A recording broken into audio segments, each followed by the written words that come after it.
Hey, this is Adam with Tech Dive. Today we're going to be talking about how to get started in Vegas Pro 16. And did I say Tech Dive? That's actually our main channel. Now we're Tech Dive AV Club. In case you're new, this channel is also new. We're a continuation. I've been doing Vegas tutorials for a couple of years. We've been doing them on our main channel that does tech reviews, and now we're doing them on Tech Dive AV Club. There's a handy video on our main channel if you're concerned about more. We have all the tutorials from the past on our channel's playlist here. So if you're interested in seeing the older tutorials, please check out that playlist on the Tech Dive AV Club channel, or even give Tech Dive a look. But right now, everything will be released on Tech Dive AV Club. So if you want to see more tutorials, please subscribe to Tech Dive AV Club and like if this video is helping you out. But how can I help you out if I don't get started? So let's get started. All right. So first thing you want to do is going to hit File and New. This is going to bring up a whole host of options. If you're new to video editing, this is going to be a little intimidating. Or if you're finally getting started with Pro from Movie Studio, if you've made that jump from Movie Studio to Pro, you're also going to see the screen is new. This is a whole bunch of options that you can change every single project. I could tell you what all these are, but right now what I want to do is tell you that the most important thing is just saying OK, because you can select something different for each one of these. But really what's going to happen is it's going to pick settings based off the first clip you drop in. So just hit OK, start the clip, and go to Project Media. Right now we have nothing in our Project Media. So we're going to go over here to the File Explorer. I had someone tell me they got lost at this point in a similar tutorial in the past. I'm going to try and be a little more specific. So look, you have to be on the Project Media to do this. You can, or the Explorer is how you can search through files, but you're going to go through the Project Media tab, go to another file folder, and you're going to just grab some clips. If you hold Control, you can highlight as many clips as you want, or Shift, or any of the Windows tricks. And then once you got them highlighted, click, hold your mouse button down, drag them over, and drop them on this plane. That will import all these files into where you need to go. So then if you drop it down on the timeline, it's going to ask a very important question. And it says, do you want to set all your project video settings to match this media? The answer is yes. So I would always drop in. The simplest thing to do, you can always set these manually. The simplest thing to do is always drop in the main source of your media first. So for example, if I've got 3 JPEG pictures that I'm going to show, but the majority of what I'm showing is me talking from a camera and me doing other things from that same camera is the video settings I want to match. That's what I'm worried about, is making my camera look good. So I'm going to drop in from something from my camera. If I'm dropping in a whole bunch of JPEGs for a picture slideshow, then I'm not going to worry about that. I'm going to drop in a JPEG and say yes to that JPEG because I want JPEGs to look good. What it's going to do is going to make decisions about your timeline, whether or not it's like drop frame and stuff like that. It's going to make decisions about what to prefer, because it's going to have to mush it all together at the very end, and it's going to have to kind of make decisions on how to do that. And so this is going to help it do that. If you hit no, don't worry, it's not going to ruin everything, but Vegas should still be able to figure out what to do and with the project media. But I would definitely hit yes. I never click this. I never leave that selected because I want the ability to just let it do it autoly every single time. If it says always base the video project on the settings, video settings on the first video added, the reason I don't select it is because even though it would always do it, which would make sense for a lot of things, I don't always drop in the media I want matched first. Sometimes I start building out the Tech Dive logo, and I'll have that Tech Dive image, or I'll have a Tech Dive intro pulled in, which is going to be a different media settings, because it's a different type of media than the rest of the project that I really wanted to base it off of. So all that to say, just hit yes, and don't click if you want to do it the same way I do it. Oh look, we brought in everything. Why did we bring in all 3 clips? Well, because all 3 clips were highlighted. If we only had 1 clip highlighted and I drag it down, we'd only have 1 clip. So the first thing you're going to want to learn is how to delete clips. Check it out here. I got this clip highlighted by clicking on it. It'll move the cursor through it, but it'll also highlight the entire clip. Just hit delete and it'll go away. Look, it's still up here. You can still pull it back down and you can delete it as many times as you want to. If you delete it up here, you'll delete it from the project, but deleting it down here will just delete it from the timeline. This is the timeline. This is where you do the majority of your edits. What we're going to do is we're going to bring this back down here and we're going to talk about some of the basic interfaces. So first you have this is your video track and your audio track. They were auto generated when I drug this down. You can create as many of these as you want. You can right click on the timeline and just hit insert video track and you have another video track, or you can right click and hit insert audio track and you can have another audio track. You can add as many as you want. If this ever happens, just drag it up to me. If you ever want to swap these around, you just grab this little bar right here. You can swap your video audio tracks around wherever you want them to exist. So if you like them upside down for some reason, you can do that. Feel free. It's your project. So the next thing is I'm going to mute this. I'm going to mute this because I don't want it to blow you away, because it's just me making a bunch of shuffling sounds while I'm filming some B-roll. But if I didn't want to mute it, I could also use the volume slider to make it quieter or louder, and you can do this on each individual tracks, and you can also add effects to a volume track. You can do this on each individual track to give you some kind of an EQ. There are other ways to influence volume. We're not going to talk about those today because we're trying to keep it simple for people getting started. But if you're interested in more about audio mixing, please check out my Everything to Do with Audio tutorial, and I would love to show you more. So the next thing you're going to want to learn how to do is move it around. Well, if you grab this by the blue panel here, so it's always going to have kind of a colored panel on top. If you grab anything by the colored panel and highlight it, you can drag it around anywhere, which is important because that's how you're going to order clips. If you want something in front of it, you just lay it in front. If you want this in front, you can lay it in front. Very cool. But let's say you don't want to do that. Let's say you want to cut it. Well, if you highlight where you want to cut, you can drag through here. See, I'm moving my hand around. What if I want to cut right there? Then I just hit the S key. Oh no, what if you didn't want to cut there? Then you can hit Control Z to undo anything you did, and that's true for everything we're going to talk about today. But if you don't want to use the S key, you can actually use this splice tool. That's the delete, trim, split down here. You can use that mouse button, but it's so much easier to just hit S. So I always just hit the S key, and in the tutorials when you see me cut a clip, that's what I'm going to be doing. So now, what if I want to trim the beginning off? Do I have to come down here and cut and delete? Yeah, that would work, but what I'm going to actually do is just grab the front of the track. It's going to make this kind of arrow, double arrow thing. It's going to say trim event start, and that's exactly what I'm going to do. It'll snap to where I have that cursor though. If I want something more specific, I can move that cursor away.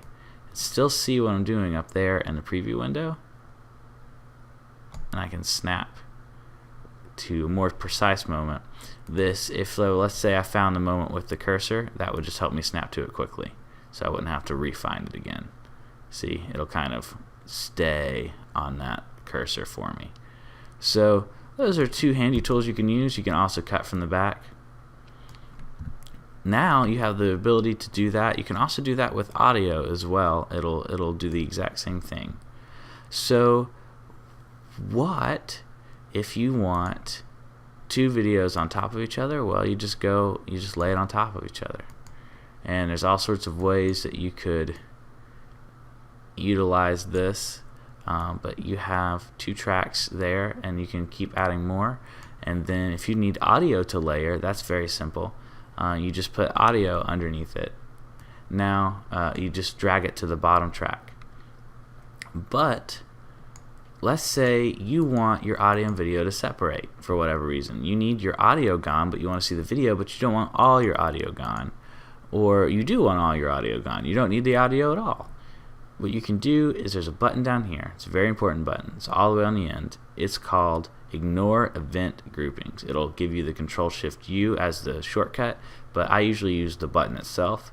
I just click this button right here. It will ignore the fact that this audio and video are connected. Now I can move them apart. I can highlight the audio and delete it. I can move this video track on its lonesome, and then I can click this back, and then everything will return back to normal. I can move everything together. So another very important tool, let's say I've done a bunch of these edits, right? Let's say I have this edit all put together, and then I realize that this doesn't cut out in the right spot. I want it to cut out sooner.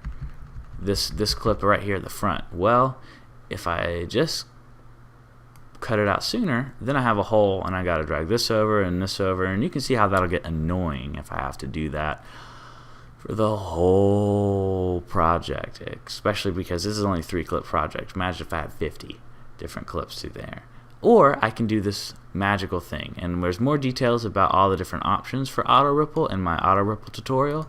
You just hit this auto ripple button. This is what makes Vegas Vegas. This button right here is so great. You just go whoop, there you go, it all moves together. Or I'm gonna hit Control Z a couple of times. Let's pretend I just had that on when I did the cut. It's gonna fix it automatically. Now auto ripple is not something I want to leave on unless I'm very specifically wanting everything to jump down the line, because you can mess up edits too if you're not expecting it to do that. So I usually turn it on when I need a tool, and then turn it back off when I'm ready to keep editing. Automatic crossfades is on. So if you jam two things together, whether it's audio or video, it'll automatically crossfade them together.